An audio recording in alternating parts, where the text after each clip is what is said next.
Good morning and welcome to Better Thyself segment of Dr. Lamba's Awakening Call. We all experience difficult struggles in our lives. Every day, people disagree at home, in family, at work, in projects, in fact, everywhere. And we encounter setbacks with our goals. But then we forget that it's our beliefs, our values, our language that determines whether we are successful or not. So where to start? That's $1 million question. Faces everyone. Why to understand five mantras which I'm going to tell you.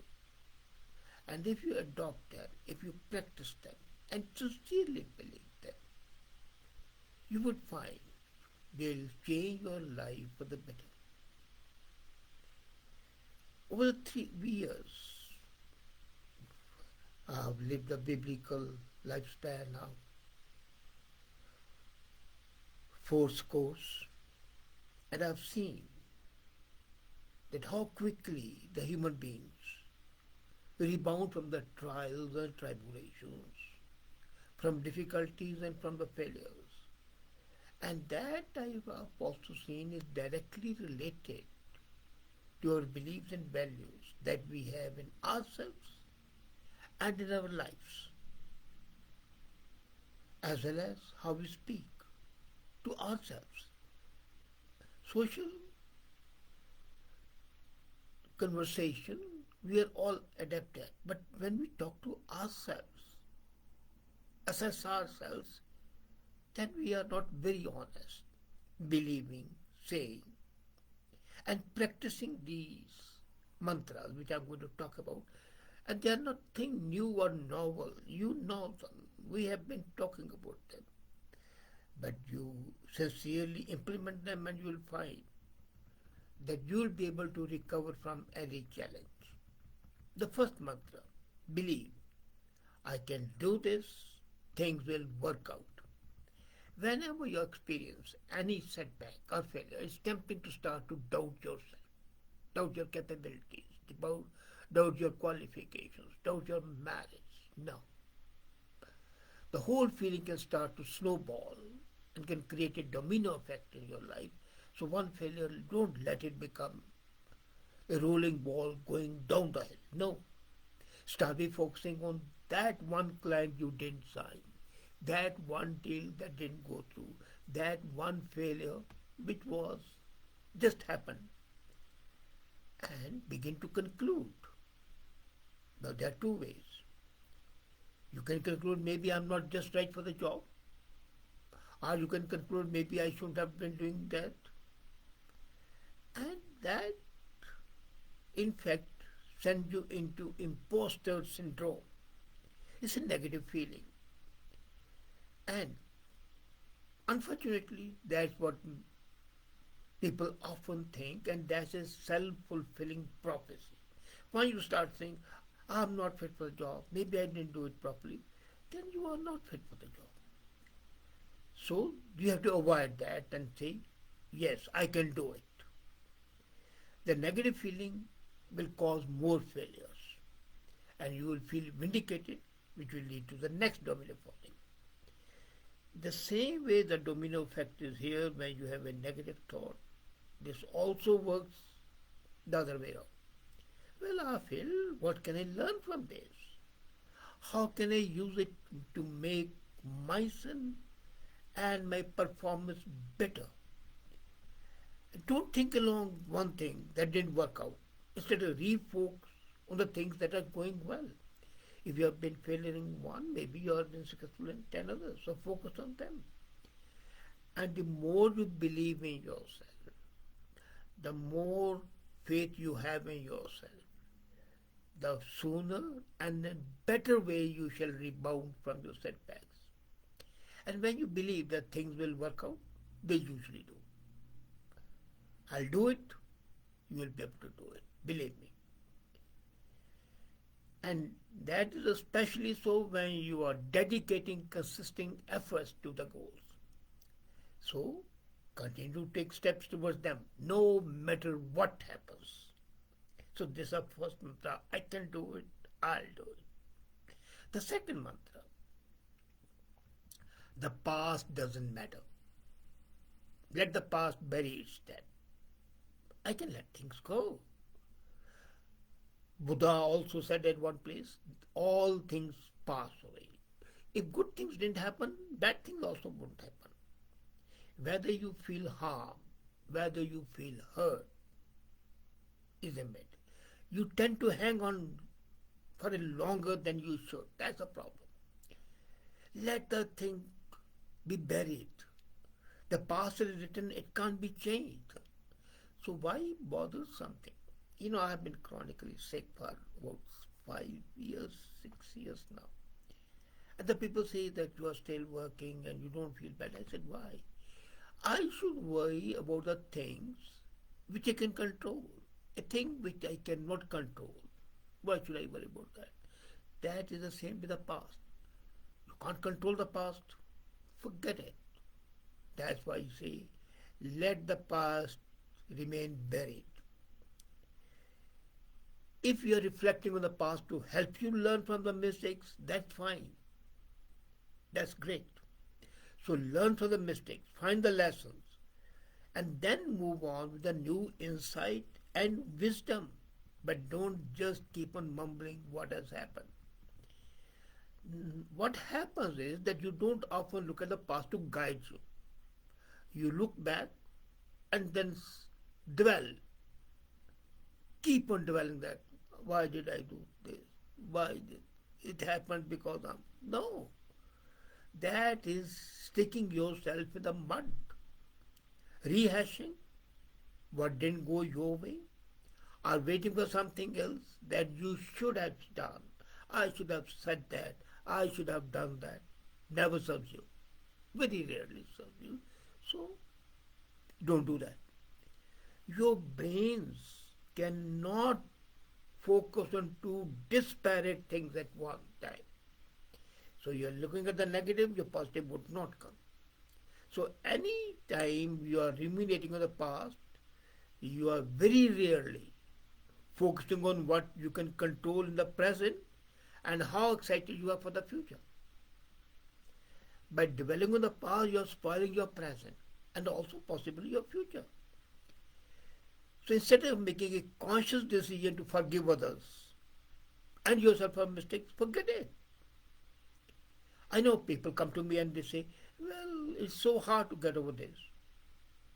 Why should it be hard? Simple. There was a dacoity in my house break. We lost goods worth more than $50,000. And the friend would come and commiserate and feel bad. And I tell them why. It has happened, it has happened. It's an accident of life.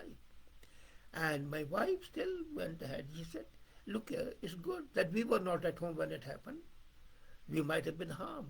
We might have been injured. It might have been a break-in and killing. So look at the positive side. I know it's hard to get over it, but you've got to develop that attitude. And then I can guarantee you that you do have a choice in that. Choose to focus your conscious energy on what you are trying to be today and you would try to be in future. And as soon as that second is over, forget it. Third mantra. I'm sorry, I'll fix it. You have done something wrong, you say, mistake, period. No further serious, continuous apology. And then commitment, I'll fix this. When you have experienced conflict with someone, some problem, some human thing, it's not always easy to take accountability. I know that. You refuse to take responsibility and focus on that part of the situation where you can mend it.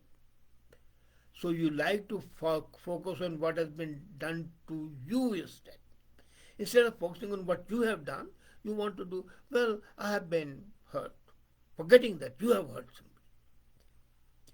We very often say, this wasn't my fault. Now, shifting blames is the worst thing you can do. Don't forget, buck stops here. Take responsibility. Assigning blame elsewhere can make you feel good because it takes you out of the hot seat and helps you feel that your reactions are justified. It might make you feel good for some time, but it doesn't serve you. But if you have got the courage, the integrity, the honesty, the authenticity to say, you are right, I did that. I should not have done it, I'm sorry. But then, here's what I'm going to do, set it right.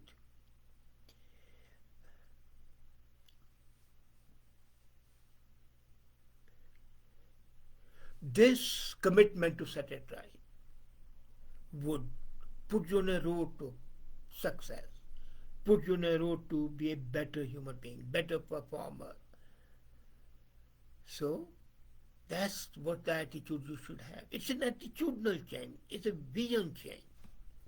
And when you do that, a few things would happen. First, other people will start respecting you more. They'll say, well, this man is honest. He has the authenticity, and he has the moral courage to admit he did something wrong. Second, you pull yourself back into the circle of the control. When you say you didn't do it, you are out of the circle. When you say, yes, you did it wrong, you are sorry, but you are going to set it right.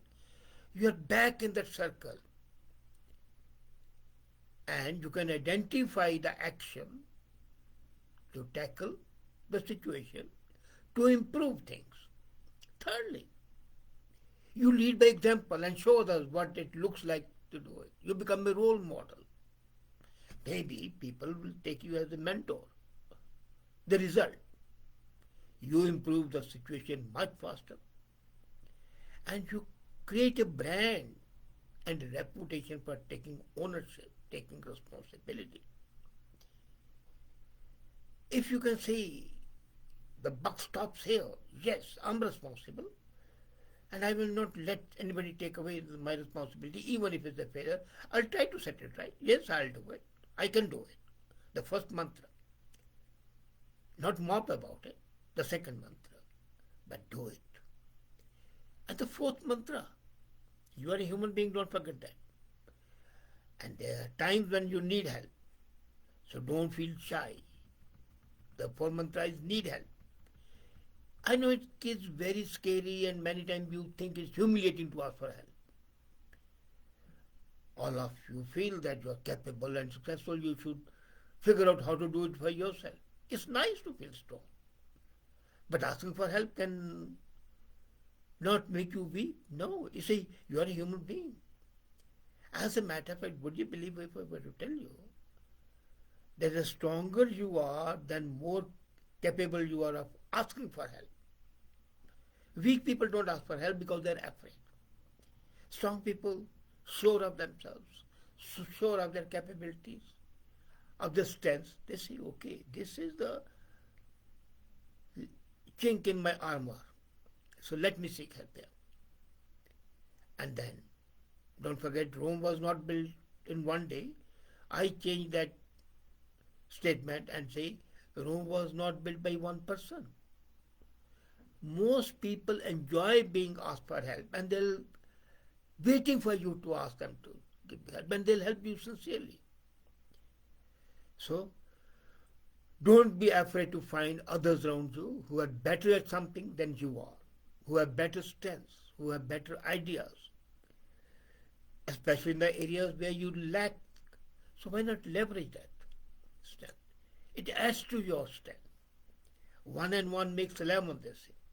So you don't have to do it all yourself. Find people you admire, but here you have to be careful. You should seek help from the really knowledgeable people and the people you can trust. Otherwise, they might exploit you.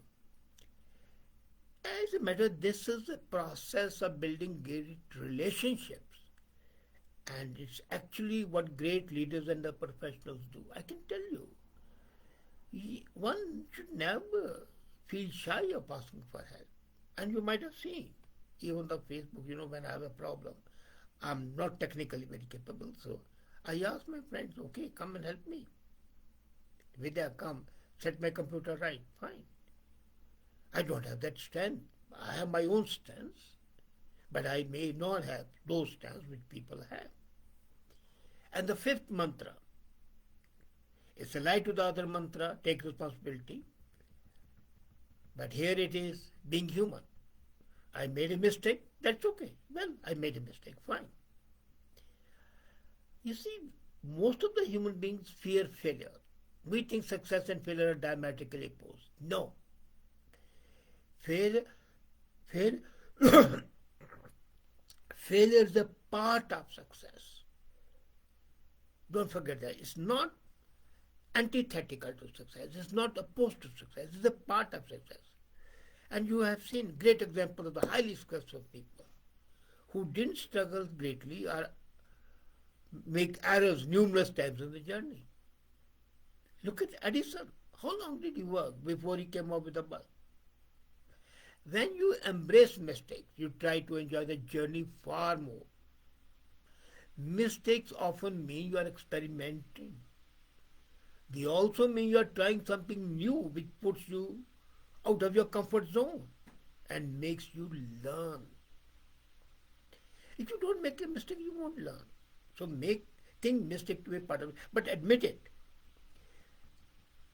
I know it's difficult, but be willing to be uncomfortable and try new things, regardless of how poorly you might perform in the beginning. Plan to struggle and embrace the struggle when you do. When you do that, you begin a process of growth and change.